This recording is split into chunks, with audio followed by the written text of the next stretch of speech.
Olá, está no ar o intervalo de aula, espaço em que professoras e professores trazem conhecimentos e debatem educação. E hoje você confere a aplicação da robótica educacional no ambiente escolar.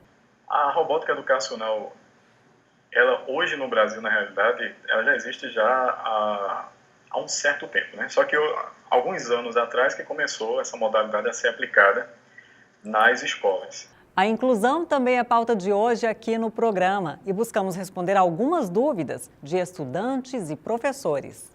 Oi, Aline, que pergunta interessante. Obrigada pela pergunta. Então, nós não temos um protocolo, uma regra exata quanto a isso. Mas é importante que a criança continue com a turma que ela começou. Fique ligado, porque está no ar um intervalo de aula e eu conto com você para levar todos os conhecimentos trazidos aqui para os ambientes escolares e não escolares.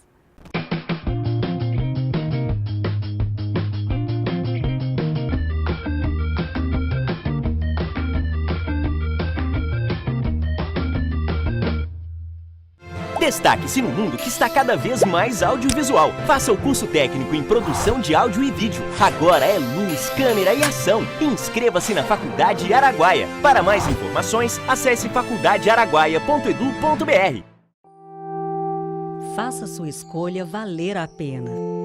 Deixe sua marca no mundo. Construa sonhos. Cuide dos maiores tesouros da terra.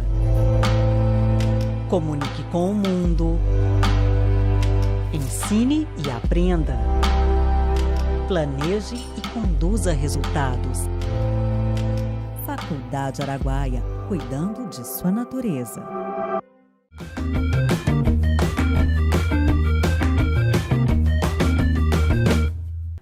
Bom dia, intervalo de aula começando na TV Goiânia Band, canal 11 e edição inédita também no nosso canal do YouTube. Você já ouviu falar em robótica educacional e como sua aplicação pode favorecer o aprendizado?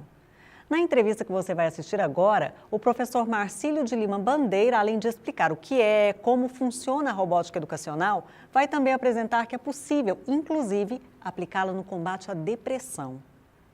A robótica educacional, ela hoje no Brasil, na realidade, ela já existe já há um certo tempo, né? Só que alguns anos atrás que começou essa modalidade a ser aplicada nas escolas. E o que é que ela é na realidade? O que é que ela favorece? Né? Por que é que ela entrou de uma maneira pedagógica colocada para alunos de educação básica na realidade e foi aprimorada aí, já que já existia em educação técnica e ensino superior também. E aí foi colocada na educação básica de uma maneira aí assustadora, tanto para ensino fundamental quanto para o ensino médio.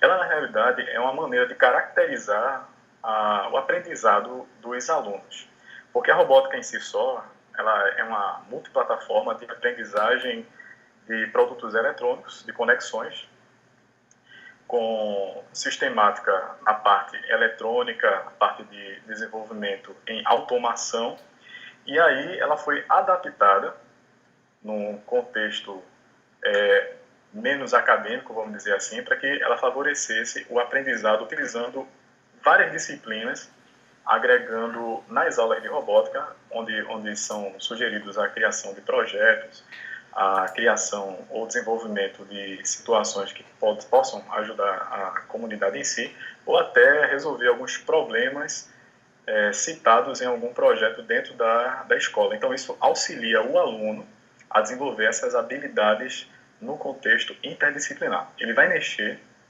com a parte básica de eletrônica, é isso um dos fatores que a robótica traz, e aí ela se torna educacional porque ela vai virar interdisciplinar. Você vai poder colocar ela sistematicamente, ela começou a aprender com matemática, física, a inserir esses contextos, mas hoje em dia ela é muito bem aplicada com as ciências humanas, português, com história, com a parte de geografia, com a parte de empreendedorismo também.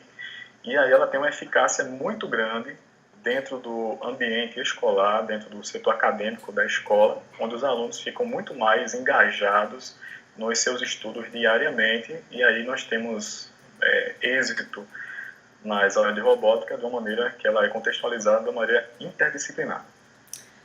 Para quem não é da área de exatas, principalmente os que são da área de humanos, às vezes pode ficar meio confuso entender como é que essa parte tão da área de exata, que é a robótica, né, vai auxiliar nas outras disciplinas, geografia, história. Como é que é isso? Explica melhor para a gente. Pronto, então. A robótica em si, ela atendia um segmento na área de ciências exatas, sim, e até hoje atende, e a robótica ela já existe já há muitos anos, a robótica pura, na realidade, e hoje ela tem vários segmentos. Dentro da robótica existe a inteligência artificial, que hoje se fala muito, mas também é um contexto que já tem alguns anos aí a perder de vista. Isso leva também à parte de ciência de dados, o data science também, que tem tido uma crescente muito boa no Brasil e no mundo também, apesar desse boom aí da falta de alguns profissionais.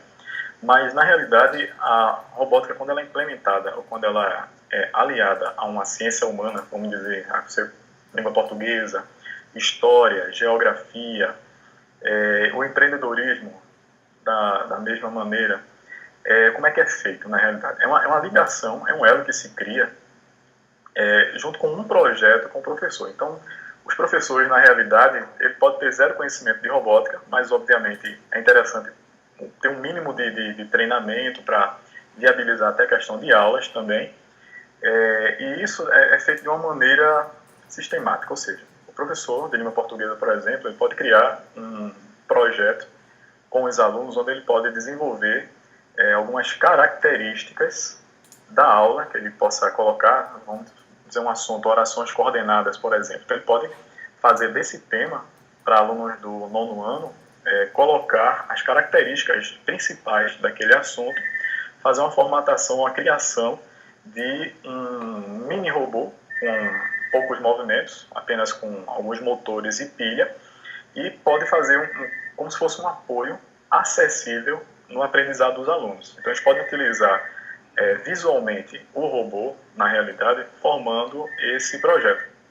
História, por exemplo. História, existe muito aquela proporção de dificuldade de os alunos muitas vezes terem que visualizar na mente o que o livro está trazendo, né? A questão de muitos anos atrás, a questão de séculos, a questão da própria pesquisa do que foi o campo histórico, do que foi deixado para nós como analistas do que está acontecendo hoje em dia, para que a gente venha entender o nosso presente e saber para onde a gente vai. A parte de robótica ela pode também trabalhar na parte de programação, onde existe algo que está muito alinhado, parte de robótica, produto eletrônico, o robô em si que se mexe, mas também pode ser feito um projeto de chatbot, junto com os professores que recebem um determinado treinamento, e a gente pode colocar conteúdos que os alunos ficam responsáveis de criar projetos e programar, inserindo conteúdos dentro daquele chatbot de uma maneira virtual. O que seria o chatbot? Na realidade, o chatbot ele é contextualizado na conversa com o robô, né? Ele vem do chat de conversa, o conversa virtual, onde antigamente no Brasil, logo no início da internet, aqui há 20 e poucos anos atrás, quando os primeiros provedores, os primeiros sites, né, quando tinham era inicialmente feito a parte de conversação com os sites, na realidade, havia as salas de bate-papo que eles tinham durante esse processo de, como eu posso dizer, de descoberta. Então, o chatbot ele faz principalmente isso. Ele recebe dados do aluno, recebe conhecimento do aluno, e aí é como se fosse uma conversa virtual, na realidade, que ele faz com o próprio chatbot. Então, vamos dizer que um aluno do 7º ano, ele insira conhecimentos gerais para que o aluno do 6º ano, que virá para o 7º ano, inicialmente ele possa conversar com o chatbot e ter inicialmente aqueles conhecimentos. Isso, professora, pode ser aplicado normalmente, não só em história. Você pode pegar em qualquer disciplina, e isso, na base de dados científicos, por alguns pesquisadores, é bem contextualizado essa aplicação. Você pode aplicar em qualquer curso, na realidade, seja da educação básica e de até ensino universitário também, esse apoio da robótica, tanto no chatbot, para que os alunos tenham esse engajamento no aprendizado. Na sua opinião, qual seria a saída para o professor hoje, então, já que os alunos chegam com tantas ferramentas assim, né? E com tanto conhecimento já de base de dados da internet, tudo que ele tem acesso? Pois é, isso é uma pergunta bem interessante, professora, porque, vamos dizer, eu já me formei há vários anos atrás e quando eu me formei, na primeira formação, eu sou licenciado em História e aí eu migrei para a parte de Engenharia da Computação após começar a desenvolver um projeto de aprendizagem em cima da robótica. E aí eu noto que hoje em dia, ou de 20 anos atrás, as grades das universidades, elas são ainda, praticamente são as mesmas. Não houve uma evolução de inovação dentro das grades. Então, tanto na academia, Academia Superior Federal, tanto na Academia Superior Privada, nas universidades privadas também, não vejo uma grande preocupação dessa de fazer inovação, principalmente nos cursos que levam a formação dos professores. Então, vamos dizer que muitas das cadeiras elas estão quase que fadadas ao fracasso no sentido de aplicação em sala de aula. Então, de todas as cadeiras que você passa aí quase 3.500 horas numa sala de aula durante 4 anos mais ou menos, você não tem cadeiras de inovação, são pouquíssimos os cursos que tem. Então, o que é sugerido? Sugerido que são as universidades elas se atentassem mais para esse contexto, vendo que a academia ela é muito importante para o projeto científico de desenvolvimento dentro de uma sala de aula, dentro da formação de um bom profissional, de um profissional que tenha segurança no que está fazendo, que tenha segurança, tem um sentido também da pesquisa, um sentido também de evoluir na pesquisa. E aí, dentro desse contexto, seria na realidade mudar essa plataforma, ou pelo menos criar métodos que uma plataforma de inovação fosse contextualizada na vida dos alunos. Bom, o senhor vem desenvolvendo um projeto de robótica educacional aplicado ao tratamento de depressão. Conta um pouco pra gente sobre essa pesquisa, como é que surgiu a ideia, como é que ela vem sendo aplicada, os dados que já vêm sendo encontrados, né? Certo, perfeito.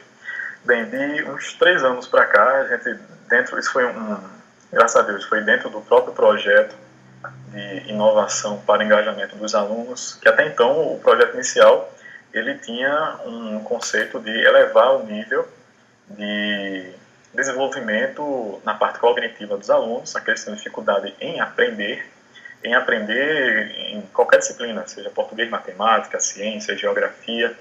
E aí a gente executou algumas oficinas inicialmente, a título de ser uma oficina piloto, para que a gente conseguisse obter ou ver que dados a gente conseguiria obter, se seriam positivos, se aquilo ali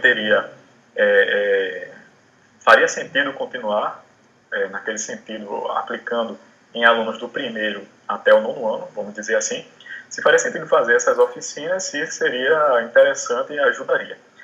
Nós fizemos algumas vezes, fizemos também a parte de testes, de levantamento após as oficinas, e nós vimos que foi bom, foi um resultado muito bom.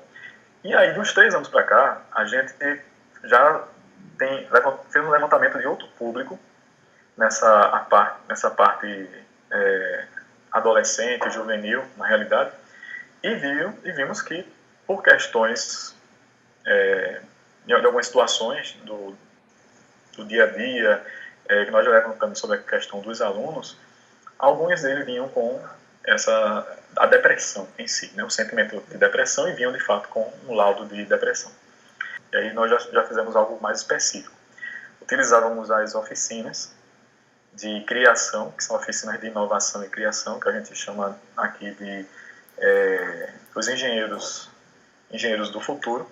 E aí a gente começou a fazer algumas oficinas que havia essa diferenciação na parte de criação. Então, a parte de criação e inovação com esses alunos, nós colocamos eles, na realidade, para fazer algumas oficinas a mais, que aí já é a parte psicoterápica, que a gente tem a psicóloga aqui, foi tudo feito de uma maneira também alinhada com essa parte clínica do tratamento ou do próprio acompanhamento de uma criança com depressão.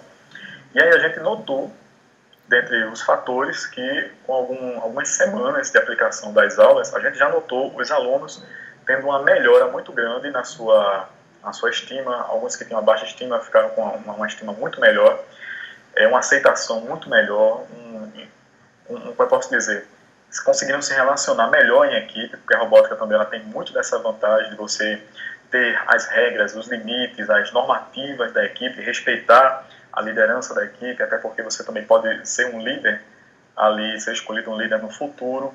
E notamos que esses adolescentes eles melhoraram consideravelmente na questão de estarem melhores na escola, na questão de estarem melhores em casa. Foi um fio de esperança, na realidade, não só na parte educacional. A gente viu que há, sim, um processo muito interessante e uma evolução muito positiva que ajudou bastante os alunos. Nessa evolução, nós tivemos um aumento aí na porcentagem, vamos dizer assim, desse processo em torno de 32% dos alunos. Então, os alunos, que a gente leva tudo em consideração a parte do que eles desenvolvem em sala de aula, de como eles estão saindo nas avaliações, no dia a dia, se estão, eu posso dizer, comprometidos lá com o processo da sua aprendizagem, com os exercícios e tudo mais. Então, aí a gente viu que nós tínhamos um baixo rendimento, que oscilava aí em 12%, 13%, e aí com os níveis de aplicação em 3 meses de robótica educacional dentro desse viés, com apoio aos alunos depressivos ou pré-depressivos, vamos dizer assim também, nós tivemos um aumento muito significativo, em torno de 32% aí de aproveitamento desses alunos. Sem contar também que a saúde melhorou bastante e tudo melhora, né? Na realidade, nós como educadores ficamos muito felizes. Professor, muito obrigada pela sua participação no intervalo de aula, por trazer tantos conhecimentos, divulgar essa pesquisa tão importante. Eu agradeço, professor, a oportunidade, agradeço ter colaborado pelo menos um pouco nesse espaço tão importante que é o intervalo de aula, um programa tão bacana.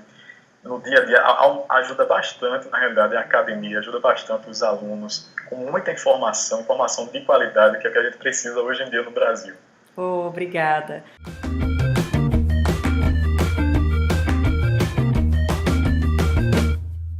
Destaque-se no mundo que está cada vez mais audiovisual. Faça o curso técnico em produção de áudio e vídeo. Agora é luz, câmera e ação. Inscreva-se na Faculdade Araguaia. Para mais informações, acesse faculdadearaguaia.edu.br. Coloque nos seus planos ter mais qualidade de vida. Coloque nos seus planos fazer o que realmente ama. Coloque nos seus planos realizar o sonho de muitas pessoas. Coloque nos seus planos ser valorizado e respeitado.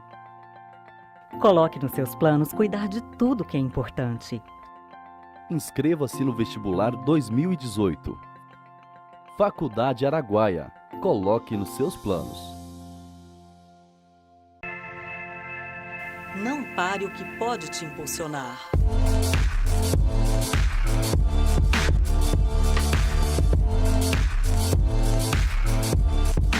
Seja qual for a instituição ou curso que você parou, retome seus estudos na Faculdade Araguaia e não desista do seu sonho, porque desistir não tem nada a ver com a gente. Faculdade Araguaia, cuidando de sua natureza. Faça sua escolha valer a pena. Deixe sua marca no mundo. Construa sonhos. Cuide dos maiores tesouros da Terra. Comunique com o mundo. Ensine e aprenda. Planeje e conduza resultados. Faculdade Araguaia, cuidando de sua natureza.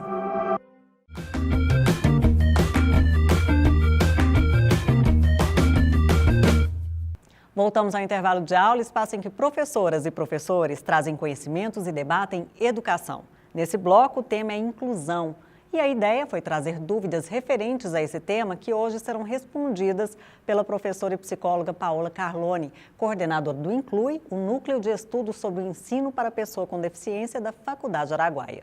Olá, meu nome é Paulo. Eu gostaria de saber como são feitas as avaliações com as pessoas com deficiências nas escolas. Oi, Paulo. Bom dia, tudo bem?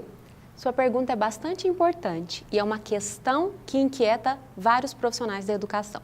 Primeiro ponto, o professor não diagnostica. Essa não é uma função do professor.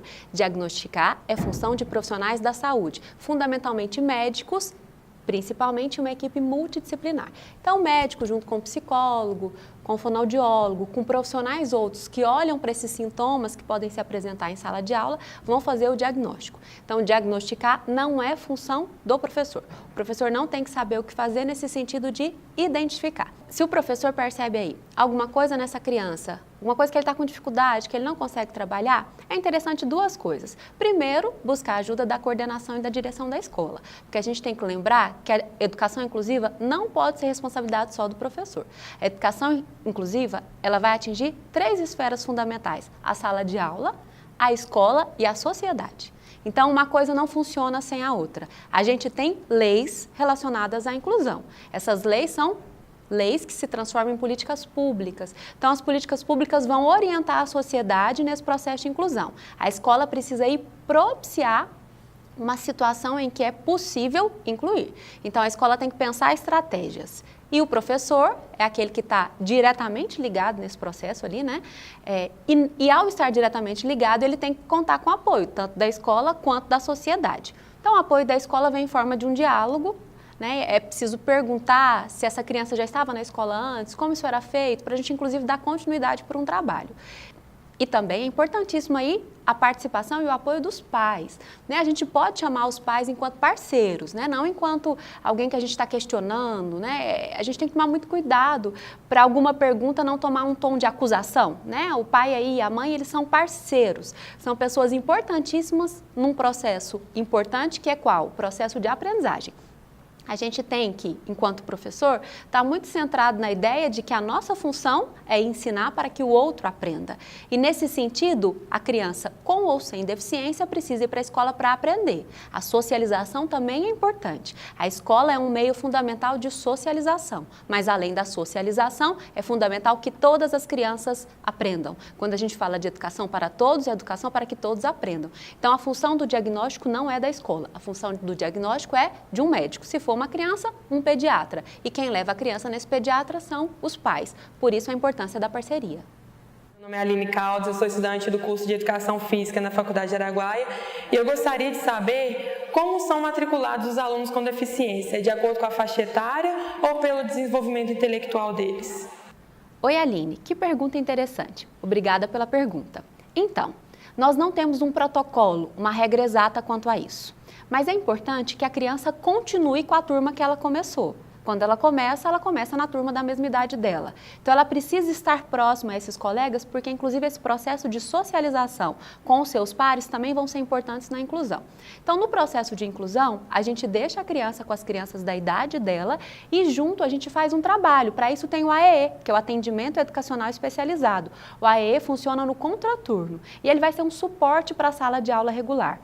No AEE, a criança vai receber uma complementação do processo de educação que começou na sala de aula. Em parceria, professor regente e professor do AEE vão identificar as dificuldades de aprendizagem, os processos específicos e singulares dessa criança e vão tentar superar essas dificuldades para que essa criança tente o máximo possível acompanhar a turma dos colegas da sua idade.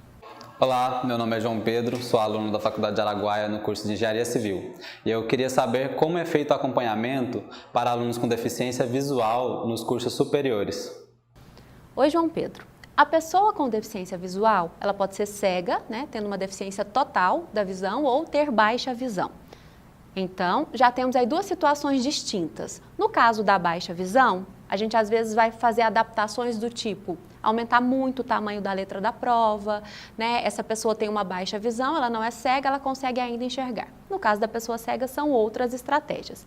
Então, a gente tem que tomar muito cuidado para fazer adaptações que envolvam usar os outros órgãos do sentido. Então, eu preciso explicar detalhadamente, inclusive, o que há de visual nas questões relacionadas ao que essa pessoa precisa aprender e, quando possível, trazer elementos táteis. Por exemplo, na Pinacoteca, em São Paulo, que é um museu, eles têm uma maquete da Pinacoteca na entrada da Pinacoteca, onde pessoas cegas ou de baixa visão podem tocar e compreender o funcionamento da maquete, compreendendo então o funcionamento da Pinacoteca, o que está em cada lugar, qual sala, né? Então, isso são estratégias. Então, é preciso compreender algumas regrinhas básicas e, nesse sentido, fazer essas adaptações e ensinar o meu conteúdo normalmente, adaptando aí, seja a partir de uma explicação mais detalhada em que eu, inclusive, descreva aquilo que precisava ser visto ou trago maquetes para que a gente possa, então, por meio do tátil, perceber. Eu vou dar algumas dicas mais específicas, acompanhem com a gente no vídeo. Nem sempre as pessoas com deficiência visual precisam de ajuda. Se encontrar alguém que pareça estar em dificuldades, identifique-se. Faça-a perceber que você está falando com ela e ofereça o seu auxílio. Nunca ajude sem perguntar como fazê-lo. Caso sua ajuda como guia seja aceita, coloque a mão da pessoa no seu cotovelo dobrado, ela irá acompanhar o movimento do seu corpo enquanto você vai andando. Num corredor estreito, por onde só é possível passar uma pessoa, coloque o seu braço para trás, de modo que a pessoa cega possa continuar seguindo você. É sempre bom avisar antecipadamente sobre a existência de degraus, pisos escorregadios, buracos e outros obstáculos durante o trajeto. Ao explicar direções, seja o mais claro e específico possível. De preferência, indique as distâncias em metros. Uns 20 metros à nossa frente, por exemplo. Quando for afastar-se, avise sempre. Algumas pessoas, sem perceber, falam em tom de voz mais alto quando conversam com pessoas com deficiência visual. A menos que ela tenha também uma deficiência auditiva que justifique isso, não faz nenhum sentido gritar. Fale em tom de voz normal. Se for ministrar palestra ou algo do gênero que necessitar utilizar o microfone, fale 2 palavras fora do microfone antes de iniciar a fala, pois assim a pessoa cega ou com baixa visão poderá se localizar. A pessoa cega tem o direito de acessar o estabelecimento público e privado de uso coletivo, utilizando o cão-guia de acordo com o artigo 1º da Lei 11.126 de 2005. Não se deve brincar com o cão-guia, pois ele tem a responsabilidade de guiar o dono que não enxerga e não deve ser distraído dessa função.